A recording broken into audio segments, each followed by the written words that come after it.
this nice family that didn't clearly recognize that this John Lucas actually plays for the Timberwolves and asked him to take a picture? That's my guy right there, little. Right? Yeah, I love gotta that. give him a pass. He's being real generous. It's like one of those gossip magazines where they're like stars. They're just like us. They take cell phone pictures just like us. Generous J-Lou. Right? John's one of the nicest guys in the NBA. Grew up in the league because of his dad, and apparently is good with a cell phone camera. Welcome to The Jump. I'm Rachel Nichols, future Hall of Famer Tracy McGrady with us. Ramona Shelburne, ESPN insider extraordinaire. Whoa It's there. good. I'm giving everyone some nice High titles praise. today. Friday. Boom, it's Friday. nice. I'm handing them out. Good and mood. guys, last night, the national TV audience got a look at some of the young and coming teams in the NBA. The Sixers, the Timberwolves, and the Jazz. Now, Utah, well, we've been hearing for years, right? The Jazz are about to make some noise. The roster, very balanced. The players, very talented. The coach, very good. For the Jazz, the goal is clear here. Stop just being the darlings of the insider crowd and actually, become a force to be reckoned with on the court. And for the most part, they have been doing that. Last night, they were missing two of their starters, so we got to cut them a break there. But when their full talent has been available, they've been nearly unbeatable. As for the Sixers, well, in their own way, they have clear standards for success as well. No one's expecting them in the postseason. Frankly, no one's expecting them to win many games. But hey, if Joel Embiid can stay healthy and measurably develop, that's a win. And if the fan base, can feel something other than hopeless despair every time a Sixers score flashes across their phones, that is another win too, people. Where things get more complicated is with the Timberwolves. They're clearly the best collection of young talent in the NBA. Their roster just crackles with possibility every time you pick it up. And while last season they were thrown into a tailspin by the sad death of Flip Saunders, this year things are different. They have one of the elite coaches in the league. They have players like Andrew Wiggins and Karl Anthony Towns for whom the standard, well, it's moved past, frankly, what it is with Embiid, just that question of are you developing? And look, there is no doubt Wiggins has been a revelation this season. He is leading the league in three-point percentage. Leading, and not just by a little. But there is a difference between scoring and winning. And to me, this is the year that winning has to be more of what we judge this team by. Karl Towns sat on the jump set with me and Tracy last spring and told us his bar for success this season would be making the playoffs. Well, right now the Wolves are 4-7 and not really close to that track. My hope is that the win over the Sixers last night is the start of them turning the corner. Because at 11 games in, you certainly don't need to be in playoff shape yet, but you do need to at least look like you know what that is. So, guys, I was going to ask Tracy this first, but, he's got his phone out. He's texting Karl Anthony Towns right now. Probably. I know. Hold He's on, like, wait, Rachel. what should I be saying? My standard for success is they should be making the playoffs. What's Hold yours? on. Did you say in your monologue that win last night, you think they should have turned the corner? They played the Spurs last night? Or the Golden State They Warriors? did not snarf up the lead in the third quarter. That is a building block for this team, which maybe, by the way, is too low a bar. Well, so do you agree with me that they're not as on track as they should be right now? They're definitely underachieving. Okay. I had high hope for these guys, considering the talent level that they have, with Wiggins being better, Anthony Karl Towns, he's becoming better. And the pieces that they have, you suspected that they came into the season strong, and then you add an elite coach to this bunch, but then you look at Kevin Garnett's gone.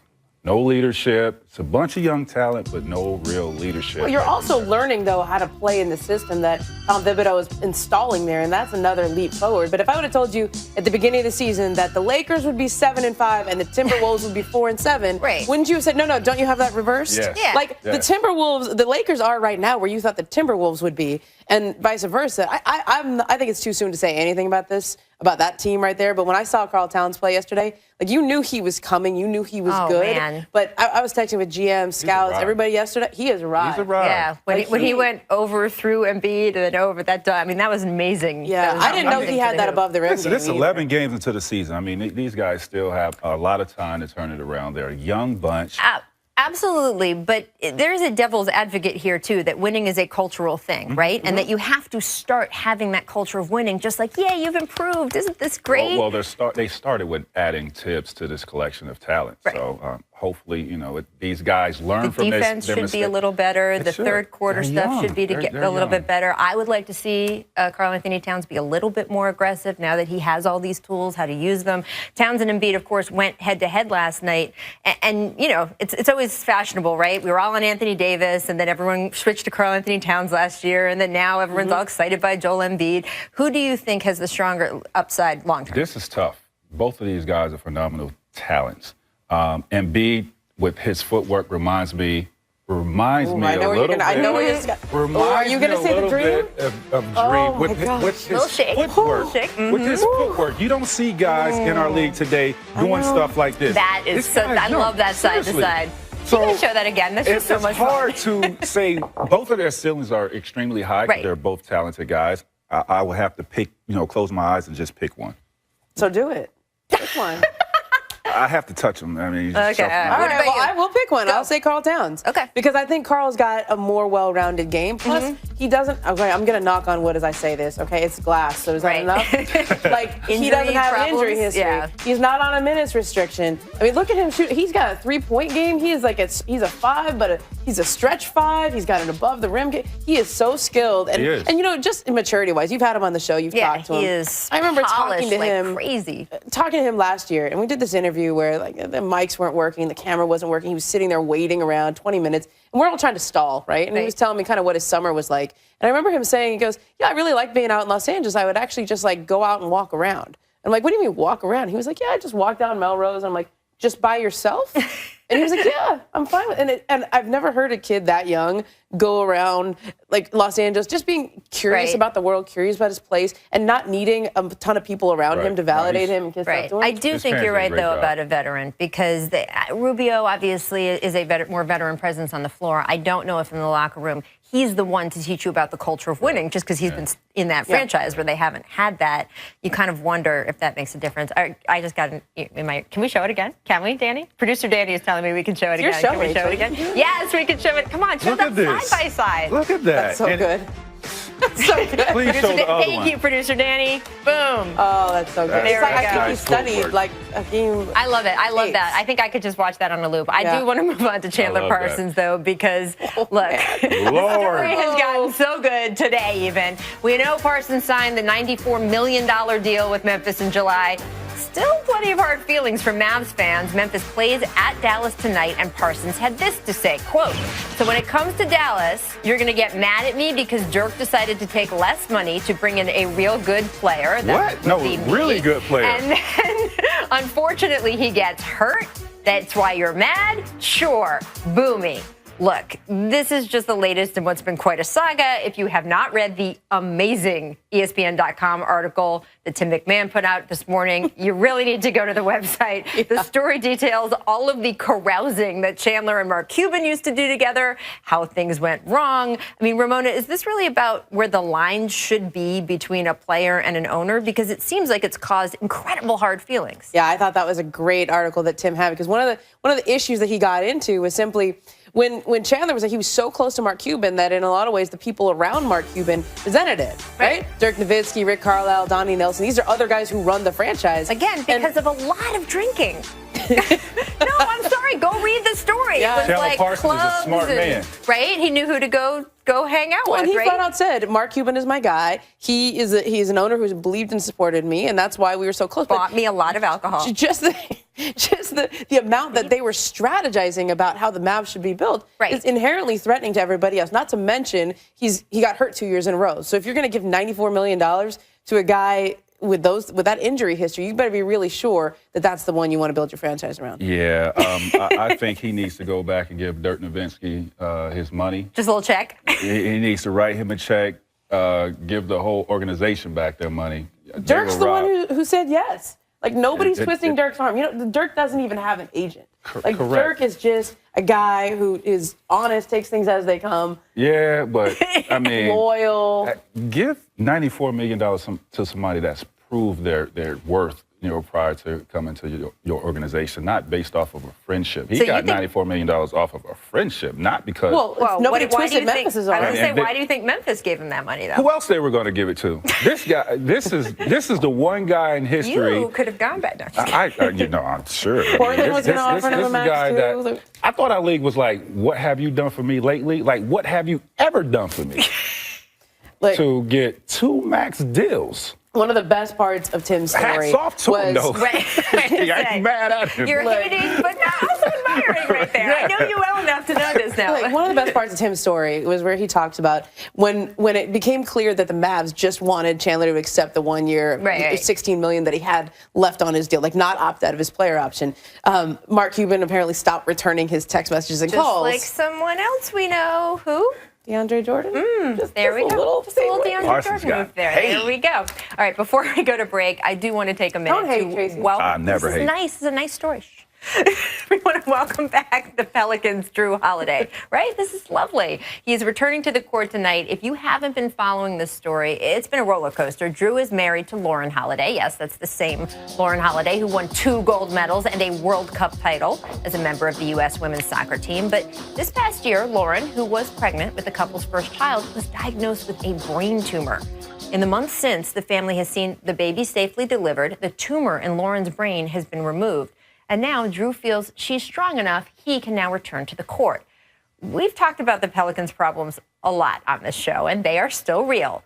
But it is important to note how incredibly supportive the organization has been of Drew and of Lauren. They have gone way above and beyond pretty much on every level. And we were just talking a little bit about how sports is a business, and that is true. But one of the special things about the NBA is that sometimes it's also not. So when Drew walks onto the court tonight, both he and the team deserve a hearty round of applause. Right, guys? Welcome back, Absolutely. Drew. I know That was AD awesome. misses you. That is true. All right, still ahead, MJ with much love for Russell Westbrook's game and his loyalty to the Thunder franchise. We'll discuss after the break. Stay steamed.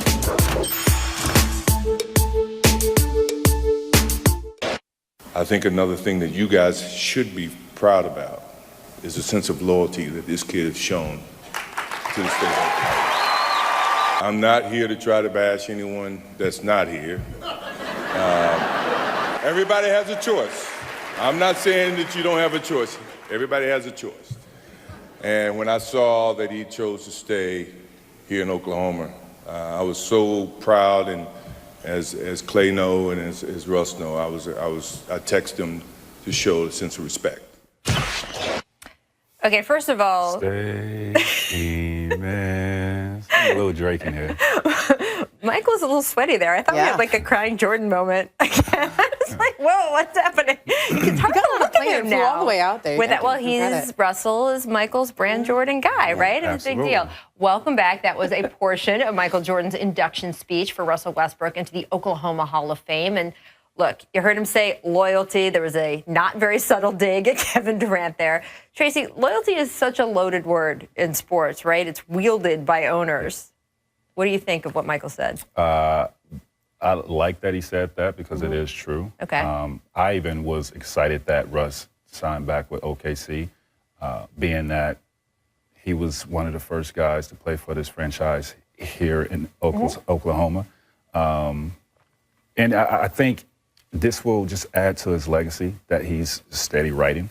When he's long done playing basketball, he will always forever be a rock star in the city of Oklahoma City. You know, regardless of what happens, his life after basketball will be great in that state as well, because this guy leaves everything out on the basketball court. that's So so you can true. appreciate a guy coming back to join that franchise. Well, I think this is a case of both things being true, right? Is Michael Jordan excited that Russ is loyal to the Thunder? Does he also appreciate Russell's game? Yes, those things are true. But does he, as the owner of a small market franchise, also appreciate that a star would stay with a small market franchise after another star would leave? Yes. Guess who asked Russell Westbrook? Guess who asked Michael to come out? Clay Bennett. Right. Like, it wasn't it was- Russell. It was the owner of the Oklahoma City Correct. Thunder who asked them. And I mean, that's the thing. Look, I love that Russ is getting, as you said, good positive feedback for the decision he made. we do have to be realistic. He only added 1 year to his deal. Correct. Last year, it was Kevin Durant who was being honored at this exact same ceremony, and now he's gone. Westbrook was up on that exact stage. And look, you have to ask, is it smart for him to stay loyal to Oklahoma City? Because in about a year, he's going to have to make that decision. Sam Presti's going to come to him and say, you think you're staying or not? Because if not, they're going to have to deal him because they can't get nothing for nothing again. So I don't know. Is it smart for him to do it? I know you've talked before about not wasting your prime years, right? I do, and I think you put the onus on the ownership to make some things happen to keep him happy there to re-sign back. Look, that team was not built around Russell Westbrook. That was a team built for Kevin Durant and Russell Westbrook. So now Sam Presti's going to have to reconfigure. Got a year to figure it out. Yeah, he had to play defense. He had to keep the young guys and re-sign them to extensions because they don't get extra salary cap room. They just have to keep everyone that they have. But now's the part where you get creative, and if they're able to do that and keep Russell on a team where he thinks he can win, then I think he'll feel fine about it. Maybe thinking that. All right, I do want to switch over to Portland because the struggle was real last night. It's real. The Blazers were on the wrong end of a 17-point loss to the Rockets. They're now 7-6. And afterward, Damian Lillard, well, he voiced his frustration. We kind of suck right now, he said. It is that simple. I love how we need a whole screen to show this. I mean, I love the honesty, but Tracy, we all also talked earlier this week when the Wizards' Marcin Gortat got a little too critical of his own team, right? There is locker room. You got to be careful of the guys in your locker room, right? Not really, because this is your best player. This is the leader of your team. This is not like this is the 10th man on a roster. This is your best player, a MVP caliber guy. On the jump, we've been talking about how impressive the Lakers have been this season. In fact, if the playoffs started today, yes, the Lakers would be in. Chill. But what's happening tonight, Chill. people? Kawhi Leonard is happening tonight. Ramona, you're going to be at Lakers Spurs this evening. Do folks around the league think that this is a game where we could see the young Lakers taught a little bit of a lesson in the ways of the world? The whole next week is. I mean, they play the Spurs Friday, and then they play the Warriors twice next week. So this is where you find out if the Lakers are for real. Look, the Lakers are 7-5, and they're not even good yet. Like, I'm on the list right now, okay? How many possessions where the guy is the roll man in a pick and roll are any of the young Lakers on this list? I'm going scrolling. They're not on it. None of them. Like, Julius Randle should be a great pick and roll player. Timothy Mozgov should be a great pick. They're still learning. They're not even doing that, and they're still good right now. They are still learning, and they are good. They're exciting to watch. I can't believe I'm saying that. The young Lakers are exciting to watch. Seriously, I look forward to seeing these guys play. This is not about them getting exposed tonight. This is a measuring stick for this team, just to see where we stand against a really good team. Yeah, we've beaten Golden State, but they was coming off a back-to-back. We beat Houston's first game of the season. Right. Let's see how we stand against the Spurs, who came in here and was waiting for us. And shout out to Swaggy P. Defense. He's finally getting it. I like to see that. He's playing But D. he's not Swaggy P anymore, by the way. It's Uncle P. Nah. No, I'm serious. Well, Nick Young. Not to Tracy, he's not Uncle P. It's not, that's not happening. That buzzer means it's time for Make or Miss. Make putbacks. Zach LaVine had this awesome jam off of a missed free throw last night, but Ramona, we had to be a little happy the refs didn't call late violation here. Such a late wow. violation. Come Like, that's on. the worst thing, but I still like it. But I'm all for the spectacular show, so who cares? I was if it's ready to against get the out of there rules? just like I didn't want to watch that game. Rats. James Harden posted a Snapchat of himself, not like Draymond did. It was of him doing leg presses after posting a triple-double in the win over the Blazers last night. You impressed? Do you think he's going to chill it, T-Mac? No, this is what guys typically do after games. I mean, this is nothing Yeah, but new. why didn't you do Snapchatting? Like, everybody knows you're working hard. That's like when people get out there and shoot extra after they don't have a good season. Make praise. After snapping a 3-game skid last night, the Wizards tweeted, "This one's for you, kid." Oh, that's the little pole. Right? Listen, Crying man, fan. that's where they found their motivation right there. Right? The little kid, they need to bring him to every game. Come on now. They're going to win. Give the They little beat the kid credit Knicks for the last win. night. Make the A-list. Tony Parker tweeted this picture of himself with George Clooney and Matt Damon after they played basketball together last night.